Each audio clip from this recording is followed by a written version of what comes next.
இறையேசுவில் பிரியமான சகோதர சகோதரிகளே, நமது ஆண்டவர் இயேசு கிறிஸ்துவனுடைய திருப்பெயரால் உங்களுக்கும் உங்கள் குடும்பத்தில் இருக்கிற அனைவருக்கும் அன்பும் சமாதானமும் மகிழ்ச்சியும் உண்டாவதாக.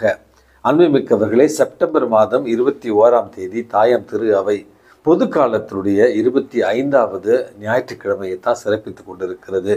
அன்புமிக்கவர்களே, இந்த நாளில் இஸ்ரேல் நாட்டிற்கும் பாலஸ்தீனத்திற்கும் 2 ஆண்டுகளுக்கு மேலாக போர் நடந்து கொண்டிருப்பதை, உள்நாட்டு போர் நடந்து கொண்டிருப்பதை நாம் அறிவோம். அதுவும் இந்த ஒரு காலகட்டத்தில் உலகத்தினுடைய மிகப்பெரிய ஒரு அவலமாக உலக நாடுகள் எல்லோருமே கை கட்டி பார்த்து கொண்டிருக்கிற இந்த ஒரு சூழலில் காசா பகுதியை விட்டு மிகப்பெரிய ஒரு மனித சோகம் நடந்து கொண்டிருக்கிறது. மக்கள் ஆயிரக்கணக்கில் அந்த பகுதியை விட்டு வெளியேறி கொண்டிருக்கிறார்கள். அன்புமிக்கவர்களே, அந்த மக்களுக்காக ஜெபிக்க வேண்டியது நம்முடைய கடமை.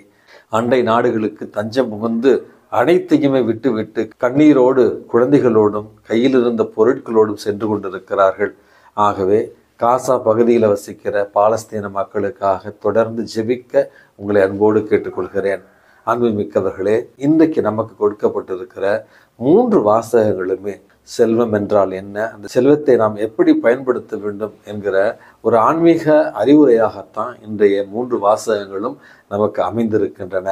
அன்புமிக்கவர்களே, முதல் வாசகம் ஆமோஸ் புத்தகத்திலிருந்து கொடுக்கப்பட்டிருக்கிறது.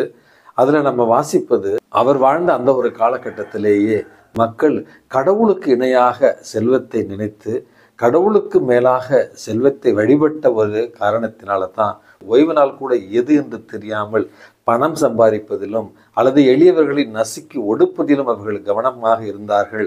அப்படி என்று எப்படி ஒரு மனித குலம் கடவுளுக்கு இணையாக கடவுளுக்கு மேலாக செல்வத்தை வைக்க முடியும், வைத்தால் என்ன நடக்கும் என்பதையும் அவர் இன்றைக்கு தெளிவாக சொல்லுகிறார். 2வது வாசகம் திருத்தூதர் பவுல் திமோத்தேயுவுக்கு எழுதிய அந்த கடிதத்திலிருந்து நமக்கு கொடுக்கப்பட்டிருக்கிறது. இதில் ஒரே ஒரு செய்தி தான் நமக்கு கொடுக்கப்பட்டிருக்கிறது. இந்த மண்ணுலகில் கடவுளுக்கும் மனிதருக்கும் இணைப்பாளராக நமது ஆண்டவர் இயேசு கிறிஸ்து கொடுக்கப்பட்டிருக்கிறார். ஆகவே இறை வேண்டல் மூலமாக, அதுவும் குறிப்பாக மற்றவர்களுக்காக ஜெபிக்கிற இறை வேண்டல் மூலமாக நாம் கடவுளுடைய பிள்ளைகளாக வாழ வேண்டும்.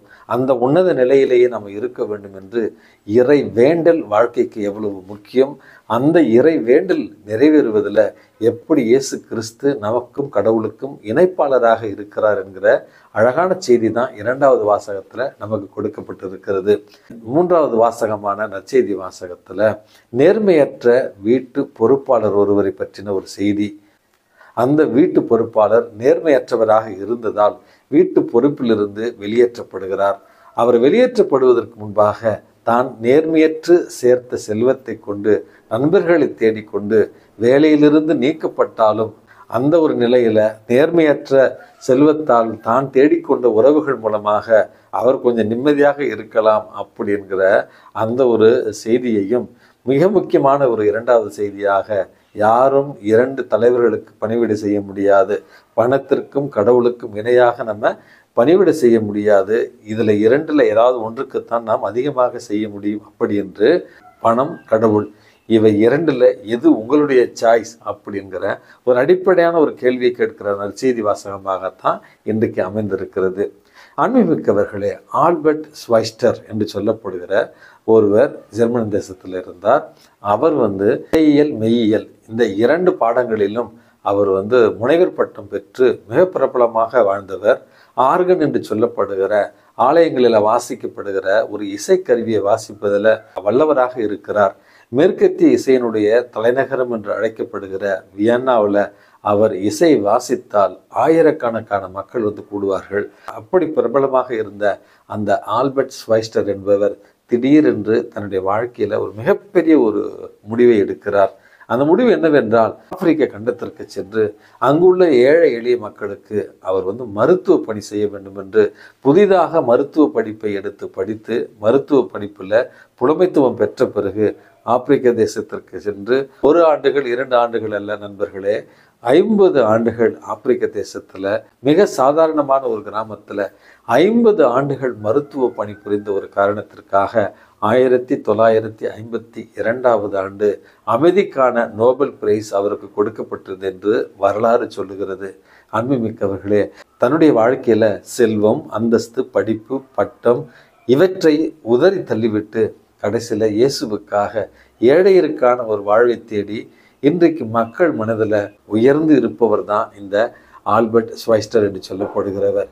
அன்புமிக்கவர்களே, இன்றைக்கு இதே ஒரு கேள்வித்தான் உங்களுக்கும் எனக்கும் கேட்கப்படுகிறது. பல இன்றைய மறைவுரைகளை இதை பற்றி நம்ம பேசியிருப்போம். செல்வம் நல்லதா? செல்வந்தர்கள் அனைவரும் பாவிகளா? அல்லது செல்வம் நேர்மையாக உழைத்து சேர்ப்பது ஒரு தவறான ஒரு செயலா? அப்படி என்று இதை பற்றி ஒரு புரிதல் இல்லாத ஒரு சூழல்ல தான் இன்றைக்கு இதை பற்றின ஒரு புரிதலை உங்களுக்கு நான் தெளிவாக கொடுக்க விரும்புகிறேன். விவிலியத்தின் அடிப்படையில் அல்லது விவிலியத்தில் நம்ம வாசிக்கிற கருத்துக்கள் மூலமாக செல்வம் தீயதா என்கிற ஒரு அடிப்படையான ஒரு கேள்விக்கு செல்வம் தீயது அல்ல. செல்வம் என்பது இறைவனுடைய ஒரு ஆசீர்வாதம்.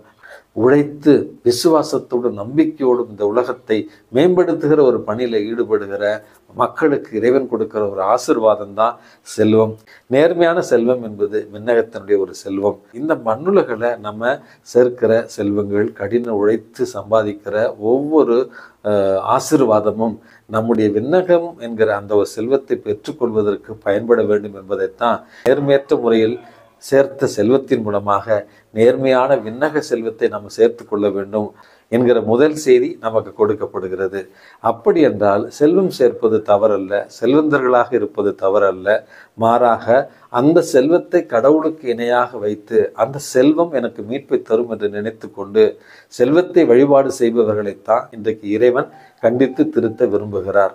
அப்படி என்றால் செல்வம் இருக்கிற நேரத்தில் இறைவனுக்கு நன்றி கூறி அந்த செல்வத்தை பயன்படுத்தி விண்ணகம் என்கிற மாபெரும் செல்வத்தை பெற்றுக்கொள்ள நம்ம முயற்சி செய்ய வேண்டும்.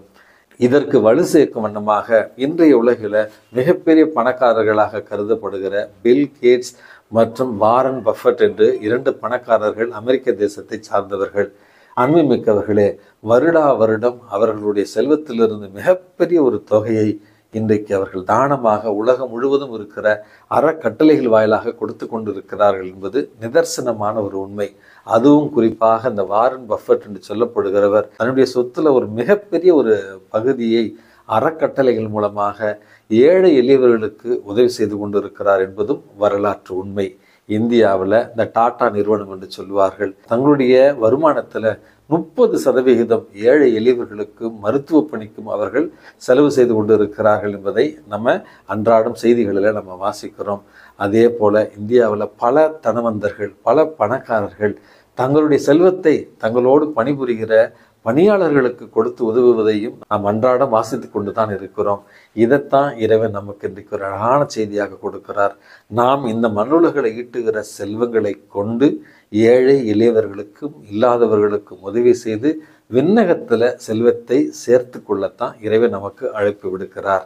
இரண்டாவது ஒரு செய்தியாக, அன்புமிக்கவர்களே, நாம் 2 தலைவர்களுக்கு பணிவிடை செய்ய முடியாது.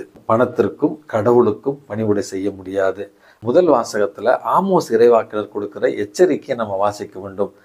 கடவுளை பணத்திற்கு இணையாக வைத்த ஒரு காரணத்தினால தான் அவர்களுக்கு ஓய்வு நாள் கூட ஓய்வு நாளாக தெரியவில்லை. அந்த ஓய்வு நாளில் எப்படியாவது பணம் சம்பாதிக்க வேண்டும், அந்த ஓய்வு நாளில் ஏழைகளை வஞ்சிக்க வேண்டும், அந்த ஓய்வு நாளில் ஏதாவது வியாபாரம் செய்து தங்களுக்கான பொருளை ஈட்டிக்கொள்ள வேண்டும் என்கிற அந்த ஒரு நிலையை தான் கடவுள் கண்டித்து திருத்த விரும்பி, இப்படிப்பட்ட ஒரு மனநிலையை நான் எந்நாளும் மறக்க மாட்டேன் அப்படி என்று எச்சரிக்கையாக சொல்லுகிறார்.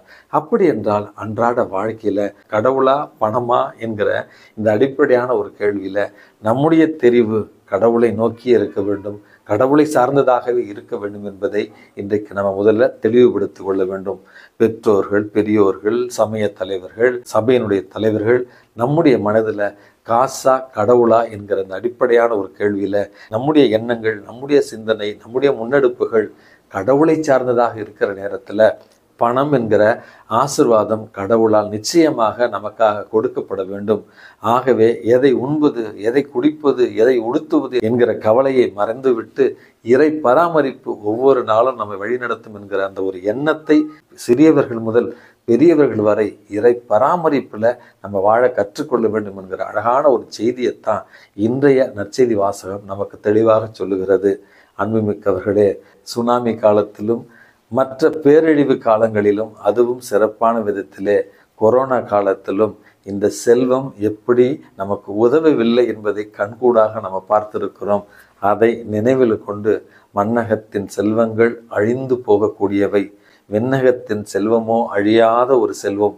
அந்த ஒரு செல்வத்தை பெற்றிடத்தான் இந்த மண்ணுலகில் நம்ம அயராது உழைத்திட வேண்டும் என்கிற உண்மையை புரிந்து கொண்டு கடவுளுக்கே எல்லா விதத்திலும் முதலிடம் தந்திட இன்றைக்கே இறைவனிடத்தில் மன்றாடி ஜெபிப்போம். எல்லாம் வல்ல இறைவன் தந்தை, மகன், தூய ஆவி உங்களையும் உங்கள் குடும்பத்தில் இருக்கிற அனைவரையும் நிறைவாக ஆசிர்வதித்து பாதுகாத்து வழிநடத்துவாராக. ஆமென்.